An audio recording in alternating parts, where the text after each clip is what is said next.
Ngayon, dahil dito, itong issue natin ito, tungkol sa kanyang pagbabanta, okay?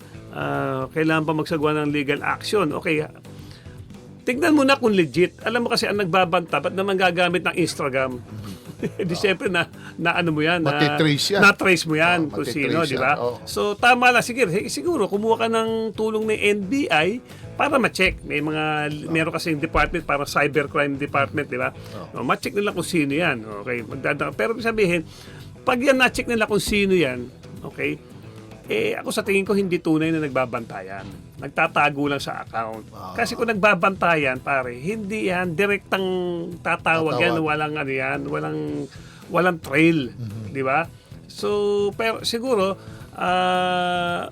alam mo naman pare ang Instagram, mga comment, alam mo na yan pag pinansin mo yan ng isa. Yun nga ang problema tama ito papasok ngayon yung pagiging bardagulan, no? Okay, magpagpatol. Pag may nag-comment na gano'n, tahimik ka na lang. Kasi may mga tao na nagko-comment, gusto niyan may engagement, sumagot ka. Para tuloy. Pag hindi mo inano yan, ulit yan, may follow-up na kung death threat o pagmumura o whatsoever, no? Pag hindi ka sumagot, meron na naman yan hanggang sa tama na. Kumbaga, siya na rin mismo iiwas yung kung sino man. Pero, merong iba dyan talagang gusto niya sumasagot ka. Kaya sinasabi ng siguro meron din namang punto tatin talakers, no, na mahilig magpapatol. Ito, hindi ko alam kung ganun siya. Ako pinanonood ko lang yung content pero yung comments dami na ko, hindi ko naman ganun binabasa. Kung ganun ang komento sa kanya, and I'm sure hindi naman magko-komento kung hindi siya ganun. RJ, okay, kaibigan namin si Chuhin mo, si Johnny A. Okay.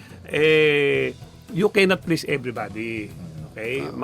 Ngayon, pag nag-social media ka, hindi lahat mapi-please. Merong mga fans kan tuwan-tuwa sa iyo at merong mga against sa iyo na talagang gagawa ka ng mga issue, magko-comment na basta may mga trolls nga mismo na talagang sisirain yung araw mo. Dapat na sa isang tao na pumasok sa social media, vlogger, handa mo yung sarili mo, matibay ang kalooban mo, makapal ang mukha mo. Kasi once na pinasok mo yan, okay, meron mga negative at negative na magko-comment sa'yo. Kahit meron nga pare, content no, simple lang naaangguluhan pa nila ng pang-negative sa'yo Totoo. Di ba? So, dapat handa mo yung sarili mo, wag kang magpapatol, bayaan mo sila. Siguro sagutin mo lang yung magaganda. Yung mga negative, libat na. Wala pasinan yung magaganda. Thank you. Ganon. Engagement yan Yun lang ang masasabi ko.